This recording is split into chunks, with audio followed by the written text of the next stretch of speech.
it's Cindy A. Lewis, and welcome to Crafting Therapy. Today in Crafting Therapy, we're going to take a Dollar Tree frame, just a little picture frame, and turn it into a really fun Valentines that you can give to someone. So we're going to put a picture on it. We're going to decorate it up just a little bit, and it's going to be a lot of fun, and you can make it whatever you like it to be. Anyway, this is just one idea to zhuzh it up a little bit.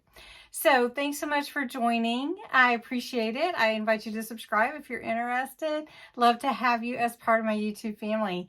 Thank you so much for being here too to watch Crafting Therapy, and I hope you get inspired. Not only that, Crafting Therapy is a time where we just get away and take a little time for ourselves, do something creative, get some inspiration, and just spend some time together. So I invite you to do that on Saturdays with me at noon. This is a recorded video, so you can post your questions in the comments below, and I'll try to get back to you timely. Anyway, let's jump into this Dollar Tree frame DIY for Valentine's. I picked up this frame at Dollar Tree, and I really like it. The square behind here for the frame inside is a 7x7, so it allows you to put in with this little clothespin a little picture that is 4x6, so it's plenty of room. Not a 5x7 though. So that's what I'm going to do. It's already white, so I really like that. I love that the beads are here and everything, but I wanted to change the background a little bit. And then I wanted to add a few things to it. So what I decided was to look for some paper and make it Valentine's. So for this, I need the frame.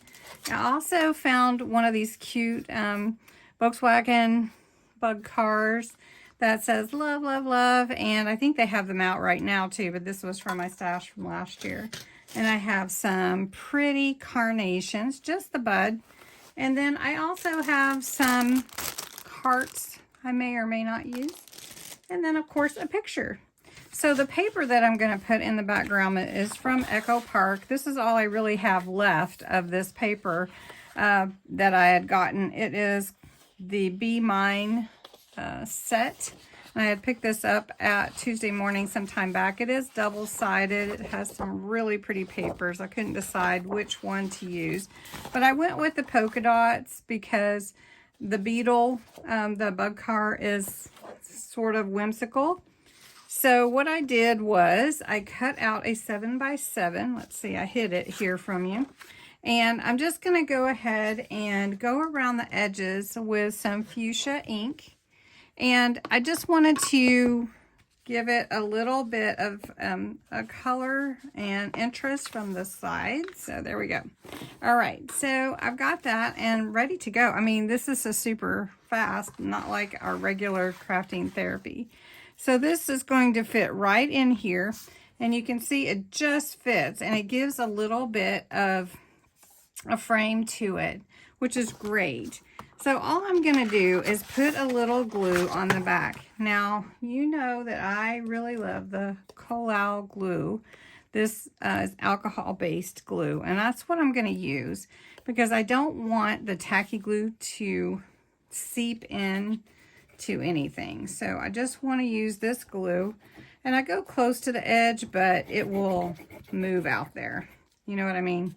As it gets mushed into place. That's a highly technical term. All right, so with the dots, it doesn't matter if they're upside down or whatever because they just fit right there. And then here we go is our paper. It's really cute, and I'm just gonna push it into place. That is one of the bonuses of having a liquid glue. So you can get it just where you want it. And I think that looks adorable. Now, the next thing that I want to do is just decorate the frame a bit. And all I need is to take off the tag here. Now, I think I was planning to leave the hanger. And I'm going to glue the Volkswagen bug here to the top of the frame. So you can see where it lands on this frame right here and right here. But it's going to have a good bit of glue. So I just want to show you. It's going to be just the right size for the car. So what I'm going to do, instead of putting it on the car, is I'm going to put the hot glue actually on the frame and push the car into the frame. And I'm almost out of glue here. And then I'm just going to push this right on here and hold it down for a second. Now, once I did put it on the frame on the front and set the car where I wanted it, I've gone back and filled in these gaps with my glue. So this is going to be where the car will be. All right, so this is looking really cute just by itself, right? But I have these cute carnations, and I thought they would look adorable in the corner, just like this. So that's what I'm going to do. I'm going to put 3 carnation buds, and I'm just going to put a little glue on here, and they will stay, no problem. So we're going to start with 1 in the corner. Now you could put a bow if you wanted to. You could add more decorations if you want to, but I just love this idea, and it's super easy to do and not very expensive either. And then I'm just going to put one more, give it some more Shazam look. Shazam look. Where does that come from? I don't even know. You guys know I do bloopers all the time, but I'm just going to leave that one in. It looks snazzy looking. All right, so that's really pretty. I don't think I'm going to put the heart on there. I could, but I think I'm just going to leave it. Now here's my picture. Here we go. And there's my little frame and everything. It just looks so cute. Now you could set it up or you can hang it. And I'll show you hanging on the wall. So here it is, hanging on the wall. It's so cute. I just love it. I hope you'll do one like this. Really inexpensive. $2 for the frame and the little bug car, and then your own picture, some paper, a few flowers. Awesome.